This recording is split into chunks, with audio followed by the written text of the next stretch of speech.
Olá, você sabia qual é a igreja das 7 igrejas da Ásia?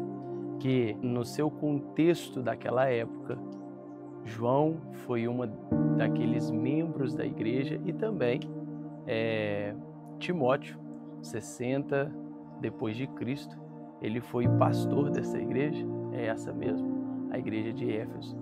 Essa igreja carrega muito contexto histórico importante na sua época. Ela foi uma das metrópoles, vamos dizer assim.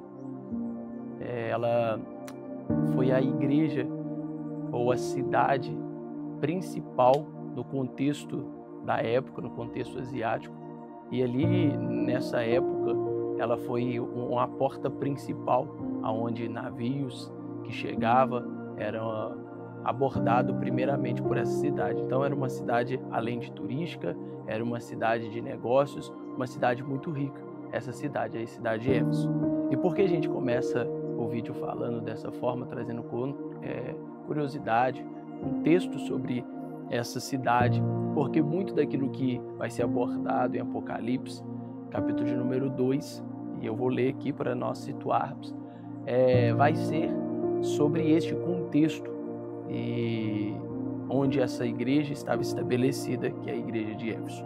Embora essa cidade no seu contexto pagã, em outras palavras, essa cidade ela havia muitos ídolos, muitos outros deuses trazidos aí pelo Império Romano, pelo seu povo grego, mas essa cidade também ela tinha no seu contexto a igreja cristã que ali estava.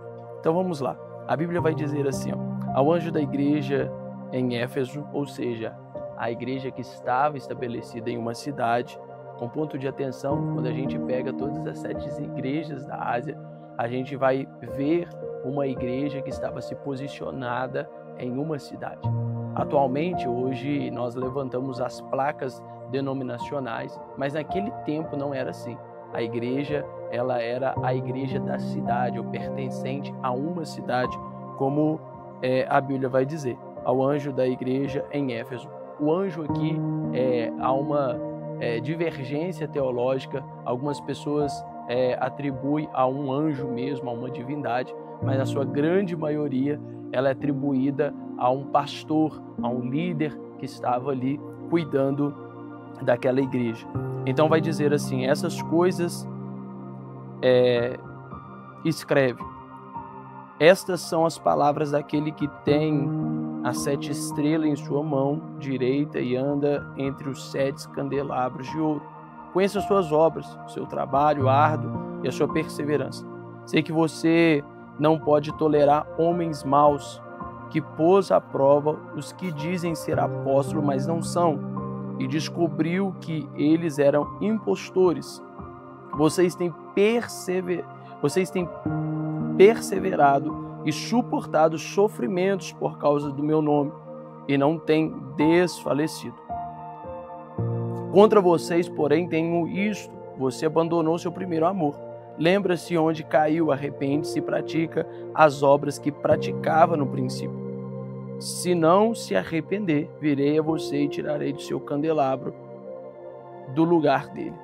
Mas há uma coisa a seu favor: você odeia as práticas dos nicolaítas, como eu também as odeio. Aquele que tem ouvidos ouça o que o Espírito diz às igrejas. Ao vencedor darei o direito de comer da árvore da vida que está no paraíso de Deus. Observe que todas as igrejas o autor vai se apresentar. E aí uma curiosidade que às vezes as pessoas leem e isso passa desapercebido. Quem é o autor? E eu fiz essa pergunta em outro tempo e as pessoas responderam João, mas na verdade o autor aqui não é João. O autor aqui é Jesus Cristo, porque a revelação veio a João e João é apenas um escritor, sendo o autor o Senhor Jesus. E o autor ele vai se apresentar aqui. Essas são as palavras daquele que tem as 7 estrelas nas suas mãos direita e anda nos 7 candelabros de ouro. Aqui o Senhor Jesus está se apresentando de 2 maneiras muito curiosas. A primeira maneira é no seu âmbito natural. Nós que conhecemos a Bíblia sabemos que Jesus ele se apresentou uma vez nessa terra como homem, ele se fez carne e habitou no meio de nós. Então, quando ele se apresenta sobre as 7 estrelas, ele está apresentando de uma forma natural, uma forma que ele veio, humano. Mas também o contexto vai dizer que ele anda entre os 7 candelabros de ouro. Então aqui faz-se uma inferência de um Jesus que ele é espiritual, ou seja, o ser de Jesus, ele atuou de forma natural, mas também de forma espiritual. E aqui ele se apresenta a esta igreja. Neste contexto, a gente vai ver que em outra igreja também ele vai se apresentar dessa mesma maneira. Então vejamos aqui o conteúdo dessa carta. A palavra vai dizer que esta igreja ela é aprovada pelo seu trabalho, pela sua perseverança, por ser intolerante às heresias e os falsos mestres, pois esta igreja é uma igreja apologética. Então, rapidamente, essa igreja se apresenta pelo seu serviço, seu trabalho. E aqui algo muito importante, porque nós às vezes utilizamos quando Jesus ele está perante Maria e Marta vai colocar um discurso ali perante a Jesus, perguntando a Jesus: Senhor, será que o Senhor não importa de Maria estar sentada aos seus pés enquanto eu estou servindo? E às vezes a gente desloca esse texto trazendo uma dificuldade daqueles que servem, mas na verdade Jesus estava colocando as coisas no seu lugar, que antes de eu servir, eu preciso de sentar para ouvir a Jesus. E aqui esta igreja ela se destaca pelo seu trabalho, pelo seu serviço. Só que além disso, ela se destaca pela sua perseverança, pela sua intolerância à heresia. No contexto atual, podemos também avaliar essas duas situações do nosso dia.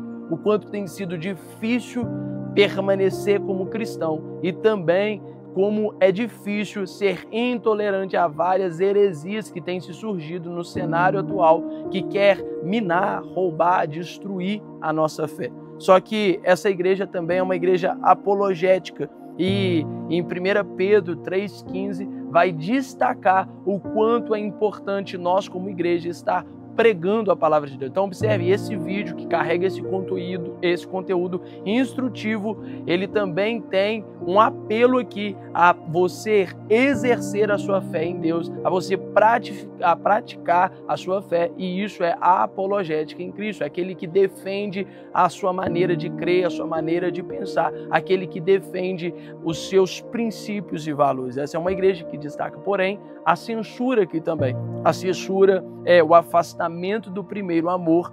Então, ele estava deixando este lugar. Lembra daquela vez quando você conheceu a Cristo? Ou talvez você que ouve esse vídeo não ainda conheceu a Jesus, mas você tem esse despertamento para conhecer essa vontade e talvez não tenha até agora ninguém que te falou sobre ele. Pois bem, estou passando aqui para te dizer, Jesus é aquele que salva, é aquele que transforma, é aquele que liberta. E nesse primeiro contato com a palavra de Deus, com a pessoa de Jesus, esse lugar mora o primeiro amor dentro de nós. É aquele lugar onde Cristo faz parte de nós e a gente quer conhecê-lo mais e mais. E aí, neste lugar onde a gente abusa da nossa fé, a gente quer orar para o enfermo, a gente quer visitar o necessitado, a gente quer fazer obras sociais, despertado por aquela paixão de conhecer a Jesus, essa igreja tinha se perdido. E talvez você também que me ouve, perdeu esse lugar da essência do amor de Jesus. Essa igreja, ela é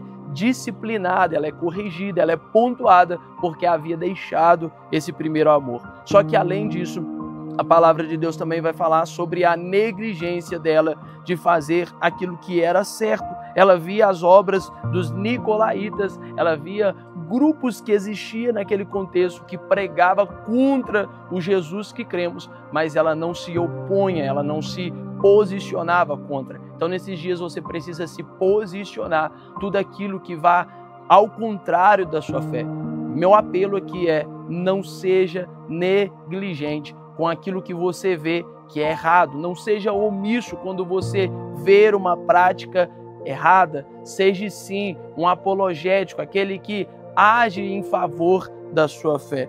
E para terminar, o conselho nessa carta é extremamente fundamental, porque aqui o conselho é do Senhor. Ele diz: aquele que tem ouvidos, ouça o que o Espírito diz à igreja, ao vencedor darei o direito de comer da árvore da vida que está no paraíso de Deus. Observe aqui que há uma promessa de Jesus para aqueles que permanecem fiéis a Ele.